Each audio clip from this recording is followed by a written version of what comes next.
Hi, everyone. So happy to be there and watch it because it looks painful, it looks distressing. And what I want you to know is that for us, the watchers, it's scarier and it looks like it hurts. But I don't believe that it does hurt because I think we're so removed from our physical body in those hours to minutes before death that we're not experiencing our body in the same way that we would if we weren't dying. Yeah. And so the facial expressions, let me talk about that because in the labor to get into this world, you'll hear that mom does the final push. It's like push really hard to get that baby out and into the world. To get out of our body, there is that momentary push that we push really hard to get out of our physical body. And we, the watchers, see that push in the facial expression. Once in a while, I've seen a smile, but most of the time, there's a frown, there's a grimace, there's a head, arm, and body movement. It's almost like the person's going, no, I don't want to leave that which I know. There's this momentary hesitation. I've heard screams, I've heard cries, and I had a dear woman sit straight up in bed, looked her husband in the eye, said, I love you, and laid back on the bed and was dead. It's generally not that beautiful. Generally, it is scary and disconcerting. And what we, the watchers, need to know is that this is the chick getting out of the shell. And it's hard work. And I think that's a great way to explain it to people, thinking about how it was coming in, how is it going to be coming out? It isn't as pretty as, sometimes society make it to be when you're watching TV shows and stuff like that. Also, know that a person can hear you. I operate even in the moments following death because I don't know for sure when that driver of this vehicle, once it's free, how soon it leaves. But in that labor, know a person can hear you. And it's really important to talk with that person, as in New Rules, which, by the way, I'm sorry that the sound was not good and that the picture wasn't good, at least what I saw on the film. Know that it moves better. But so I hope that you got something from it. With COVID, and we're still dealing with social distancing. So I'm going to bring up what to do if you can't be there. A nursing facility or the hospital calls and says, we think that now's the time you need to get here and you can't. Whether because you're in a different town, city, or because the facility won't let you in. So here's what you do. Thoughts are things. And so in your home, sit down in your favorite recliner, close your eyes, and picture your loved one in bed. In your mind, picture them in bed asleep. And you walk over in your mind and do what your heart tells you. That may be to crawl in bed with them and hold them. It may be to sit on the bed in your mind and hold their hand or maybe you just want to sit in a chair in your mind, and then you start talking to the person that you can't be with. And you tell them everything that you would say, and in your mind you do everything that you would do if you could be there. Thoughts are things. So say everything, cry if you need to, which you probably will. And when you're finished saying everything you need to say, then still sit there in your mind and just be quiet and stay there until at some point you will know it's okay to say goodbye and to open your eyes and get up and move forward. It's not the same as being there, but it is something. And thoughts are things. Especially nowadays, I think that's a perfect way to look at it, honestly. Barbara, we do have someone else who just asked, is it possible that the person who is dying, is it possible for them to know that they're not dying? I believe that when in the hours to minutes before death that we know we're dying. When we're in labor, I believe we know, and we know what our work is. I actually believe that we live inside of our body in the months, I'll hear, don't tell mom she can't be fixed. We don't want her to get depressed. We don't, mom knows, we live inside of our bodies. We may play the game with our family. We may follow their cues and act like we don't know if that's the message the family is giving. But what I say to you is, number one, mom knows. She lives inside of her body. She knows. And what we've done by playing the game of not talking about end of life is we have taken away the gift of time, the gift of doing and saying what we would want to say, to say the goodbyes, to say how much I love you. That is a gift.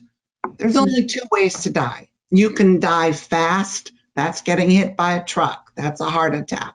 Or you can die gradually. And gradual death is a gift because it gives us the opportunity to do and say what we want to do and say.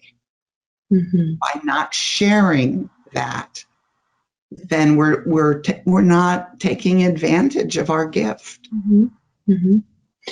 And I think that's, one of the ways to look at it and reframe it with that perspective. Someone, right, might be living with a chronic illness and dying, but like you just said, you have the time and that gradual process where that's not always the case for everyone when some people do pass away quickly because of something immediate. Because we're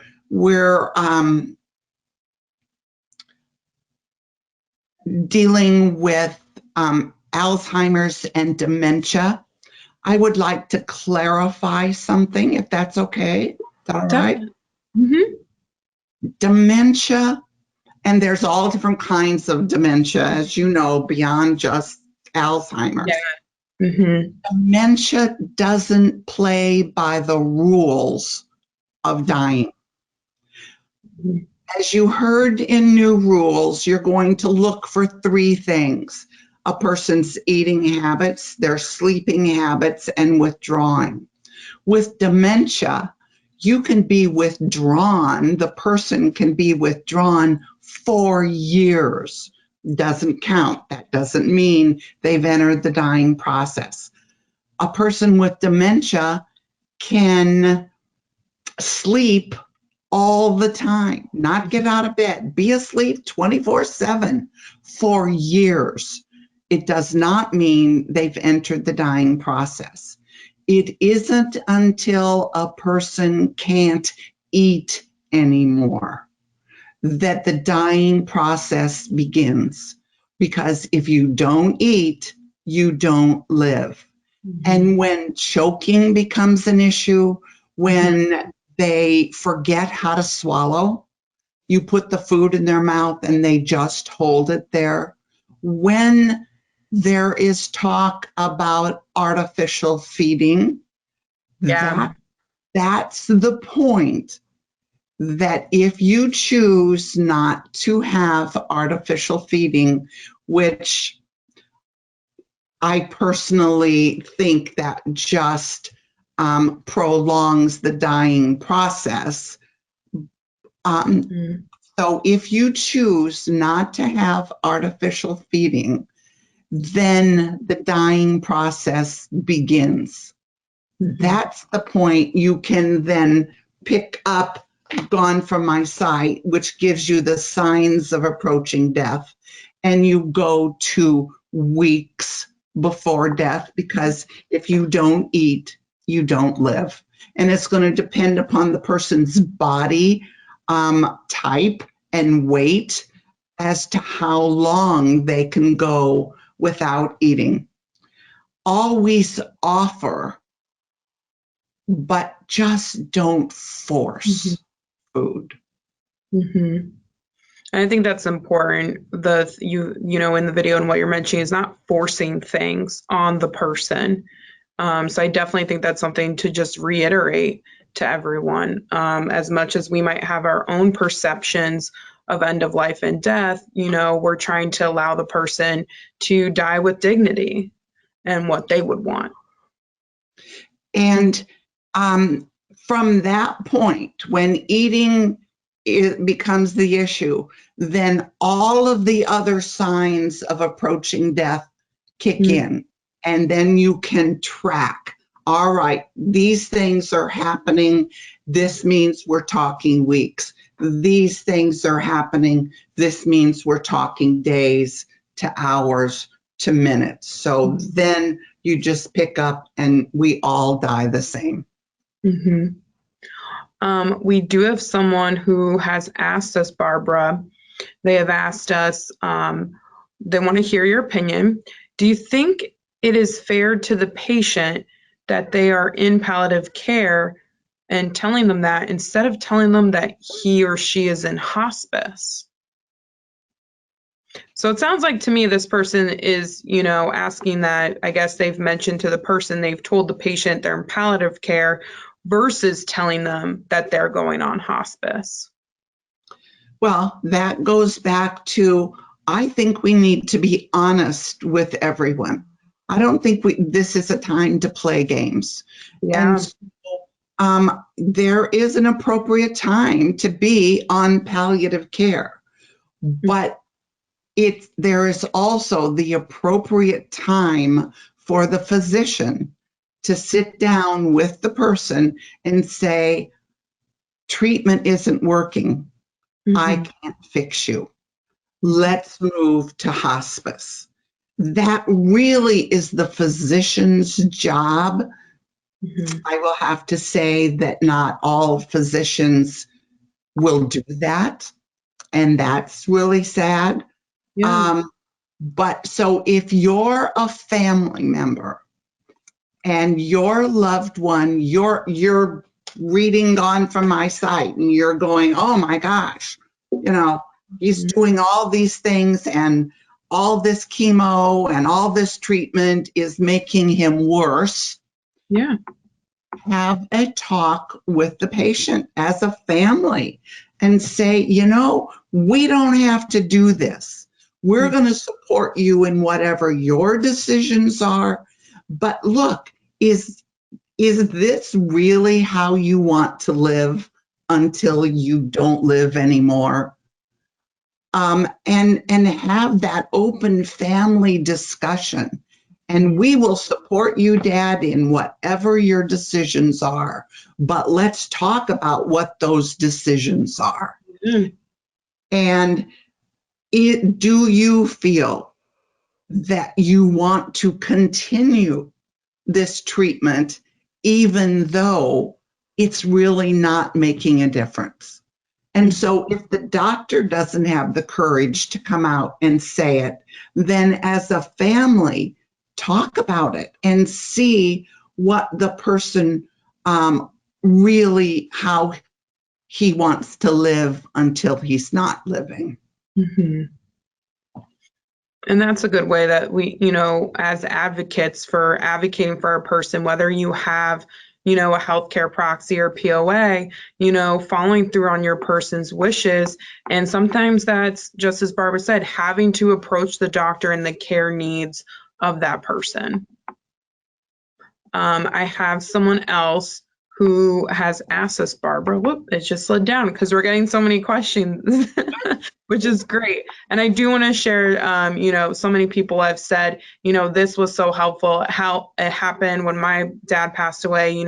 He was alert and oriented. And then when he was passing, these are the signs that they watched out for. So I'm really happy to, share that feedback. So this person has asked us, how do we know if a person's based on pain management, if they're on multiple medications, how would we know which one is being used too much versus the other medication? So it sounds like this person is on multiple medications, and if they're being considered, having too much, how do we decipher which one?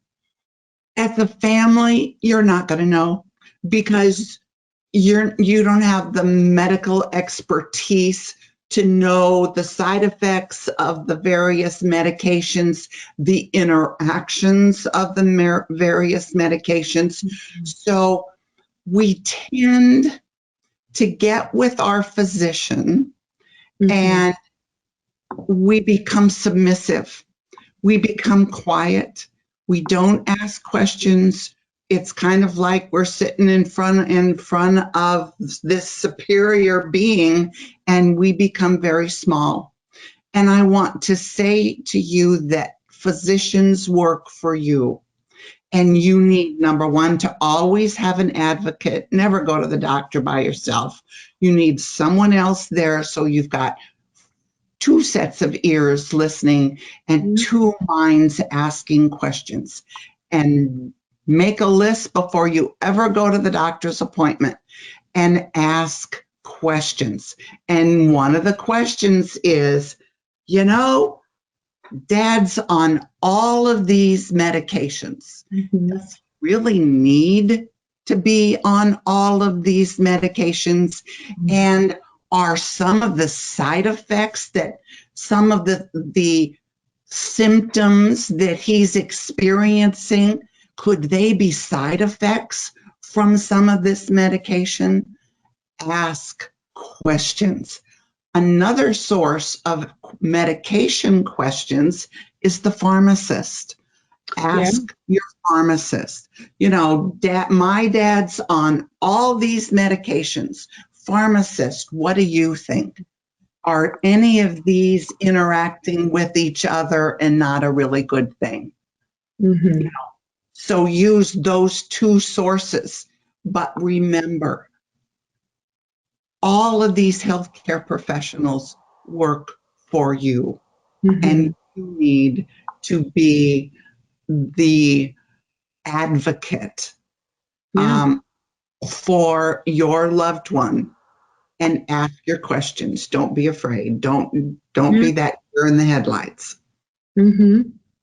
Exactly. And that's a good point. You're part of this process and on the care team with them. So this is where you have to, know the information and ask questions. And speaking of questions, as a segue, Barbara, we have more. This one is very interesting. It's asking the person, what are your thoughts on physician assisted in correspondence with certain diseases that fall under dementia? Assisted physician-assisted Yeah. dying. Yeah. They've taken the word suicide out of it, and I I know have a they hard keep time. changing it. That's why I was like, wait, which word am I supposed to I use? know, I know. So well, I wanted to make sure we're talking the same Yeah. thing. Okay.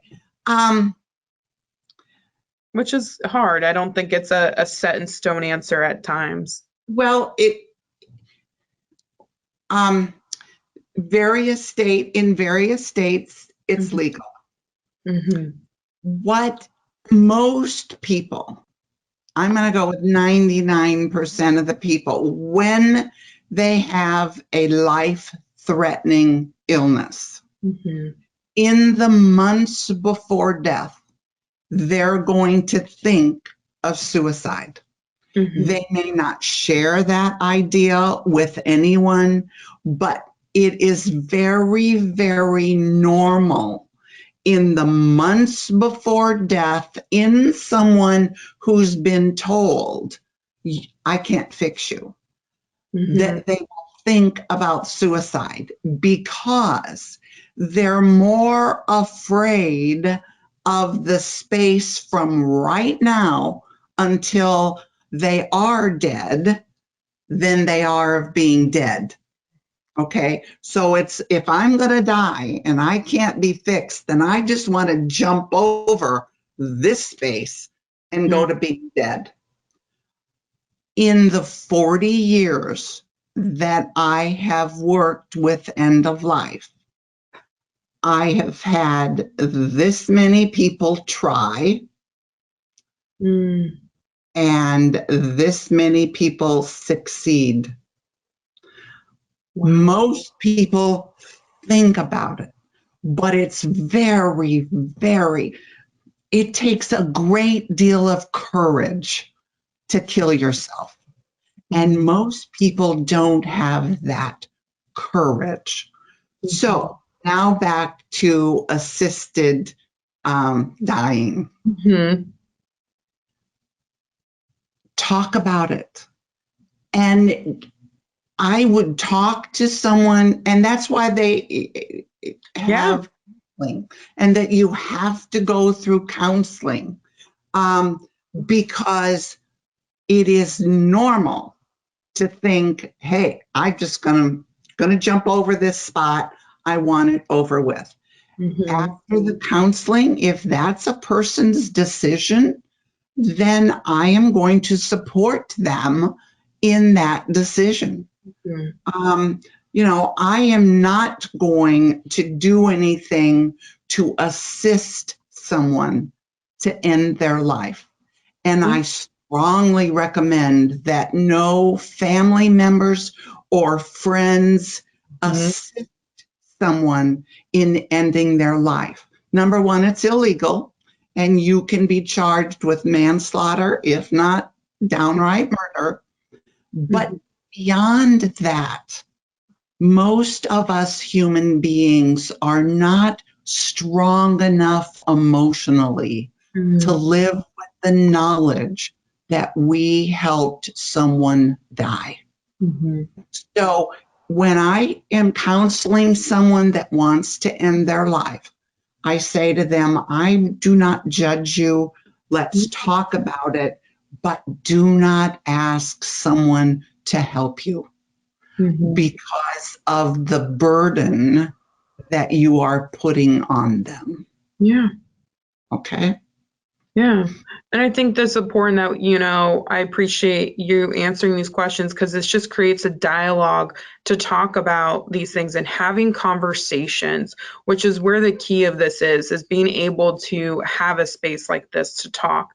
And I just wanted to share, we had someone say, thank you so much, Barbara. I facilitate support groups, have only worked with mild and moderate dementia clients, and sometimes I feel out of my element with end of life topics, and this has been extremely beneficial in giving me more confidence in talking about it.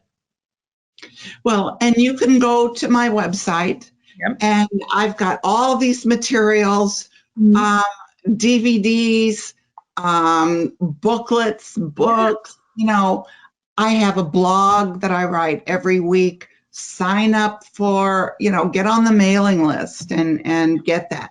There is help out there to give you guidance and support. You just have to reach out. Yes, and that's something I'm definitely going to be following up with in the email. I'll be sending out all the links for Barbara because I know some of the questions coming in, I see them with people asking for your email, where can I get this book, the blue book as we've been talking about. So all of that will be sent to everyone just as a logistic thing for you. I do have a question here, Barbara, that I think is really great, and I want to ask it. It's, asking you specifically, what inspired you to go into this field? Oh, okay. Changed a little gears, but I think it'd be great to share that background. I graduated from nursing school in 1962. That tells you how old I am. And I thought, oh my gosh, I've made a huge mistake. I should have never been a nurse. I should have been a social worker, but I never worked as a nurse. Okay, now fast forward a little bit. In the 70s, I was in my 30s and 40s, and it was that age of what is life all about. And so I did a lot of self-help, probably read every self-help book that was out. And in the mid-70s, Elizabeth Kubler-Ross in Chicago came forward and said, Americans are not treating their dying well. They're putting their dying at the end of the hall, and, they are not doing well. And at that same time, Dame Cicely Saunders in England came forward and said, here she created a philosophy of care called hospice. In England, with their socialized medicine, they have different hospitals for different diseases. They have hospitals, orthopedic hospitals. They have cardiac hospitals. They have GU, gastrointestinal hospitals. And she created a building where people could go who couldn't be fixed.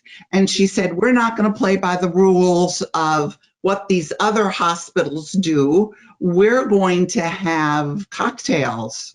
We're going to bring in pets. We're going to let family come. We're going to concentrate on living the best a person can until they're not living.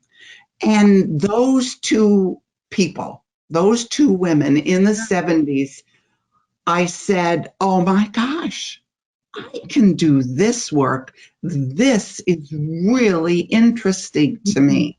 Now, there weren't any classes to go to because no one knew even how people died, because our medical model views disease, their goal is to take care of diseases, to address diseases that people have. And hospice and end of life addresses people that have diseases. In hindsight, I can say that the 5 years I worked as a hospice nurse, and this is before there was hospice Medicare. This was when no one knew anything. It was I started out as a volunteer because they weren't even paying people. But our goal was to be with the patient and the family at the moment of death. And we worked with people months before death. We developed relationships. And the goblins always come out at 3 o'clock in the morning, but I was there. And that was my classroom. That it was the patients that taught me how people die. That's the gift. And I can look back And I truly believe that never having worked as a nurse in the medical hospital system Mhm. allowed me to work with end of life with no preconceived ideas on what to do. And, now you want to work an end of life, you take college courses, you take online, there's all kinds of teaching avenues to learn about dying process. In Mhm. the 80s, the early 80s, it was being at the bedside. And that's the gift that I got and then have been able to then give and teach others that dying process. Yeah. And what a gift it's been giving, because Barbara, the stuff that I'm getting in from people, this individual has shared that your videos, as well as your new rules and the list of rules, are truly fantastic and illuminated very important factors to consider when someone is dying, not forcing food, right? Food being culturally significant for many people and being a good example. So, and that's really what I'm getting pouring in right now from people, is just how, for people who want to access this, as I mentioned, I'm going to send you that information, but people sharing that very helpful information. This is so informative. You know, I personally want to say you can see the passion that is here, with giving people that dignity, from you, Barbara, specifically, as well as people asking, are we allowed to keep asking questions? And we do. So, and I just think how wonderful it is we're at a place in this point society where we can have dialogues like this and ask these questions. I even, just real quick, gonna throw this in. I've had someone say this is the best webinar that I've recently attended. So thank you for, being here. Oh, Yeah. It's just, I think a lot of gratitude that many people are sharing, and that you're able to share these teachings and your expertise with all of us. I did have someone ask, and, we can wrap up with this one, but what is giving permission to a dying person, is it important? And how do we give permission, if our person might not be able to verbally communicate with us? okay. In the days to hours before death, Mm-hmm. I'm going to back up. I'm even going to say at any point, thinking of how far out on a limb I'm going to go here. All right. I believe that this physical body is a vehicle that we use to get around in on this planet.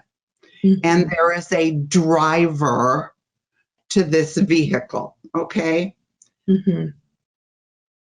There are diseases, physical diseases, mental diseases, emotional diseases, where it appears that the driver is not functioning. We'll put it that way. I want you to know, at least in my belief system, that driver Mm-hmm. knows, and this is the life experience. You're going to talk to the driver, even if the driver doesn't respond, the body doesn't respond. Mm-hmm. Know the driver can hear you. In the months before death, if they appear non-responsive, you talk to them anyway. You talk because you're talking to the driver. Mm-hmm. In the hours to minutes before death, I strongly believe in my heart of hearts that the driver can hear and can perceive what is going on. the driver perceives as if from a distance. Everything is like a dream to them, but you can talk. We have nothing to lose by talking, and and what I've just told you doesn't happen, isn't true at all. You know, you have lost nothing by talking to your loved one. But what if I'm right?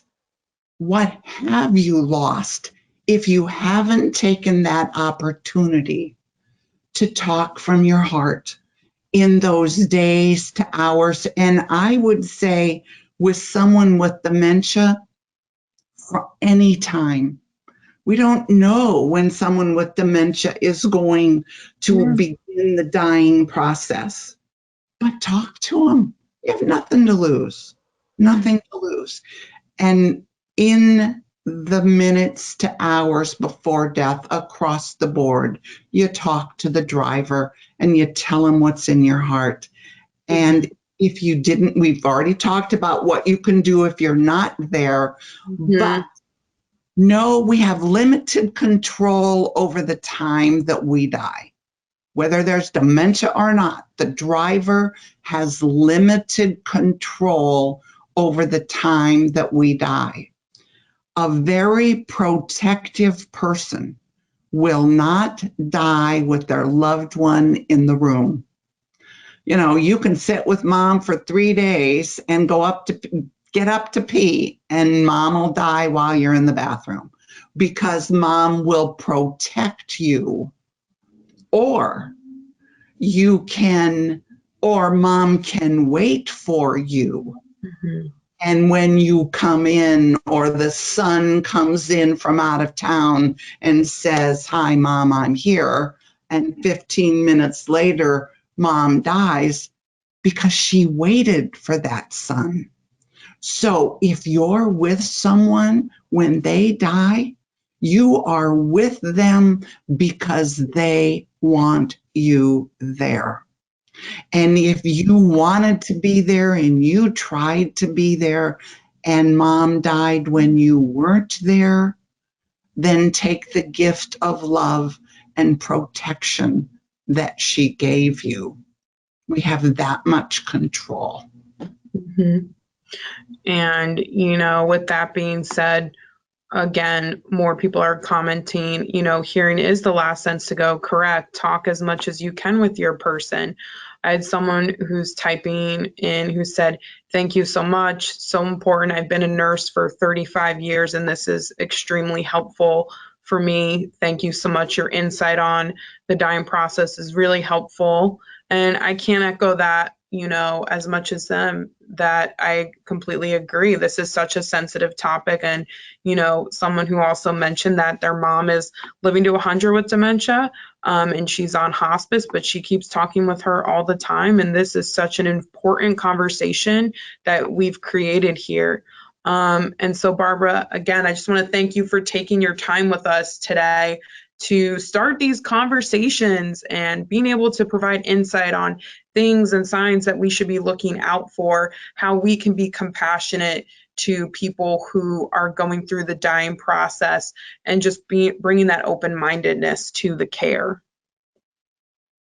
Thank you for having me. And I'm as close as the internet. So reach out if I can help. Go look at my products because they will help. And I have a booklet on dementia at end of life. I forgot to say that. So that's there too. We'll just have to do a part 2. We can do that. I would love to do it. Contact Julia and we'll set up a part 2. All right. So just as Barbara mentioned, I'm going to be sending out the links. You guys will be able to see the links to her website where the video that we watched today, it's going to be on there where you can go and watch it there, as well as we have the link to her books for the different topics that she presents on as well. So we'll be sending that out to you all shortly. So thank you again, Barbara, and thank you everyone for joining us today. Bye. Bye, everyone. Bye, Barbara.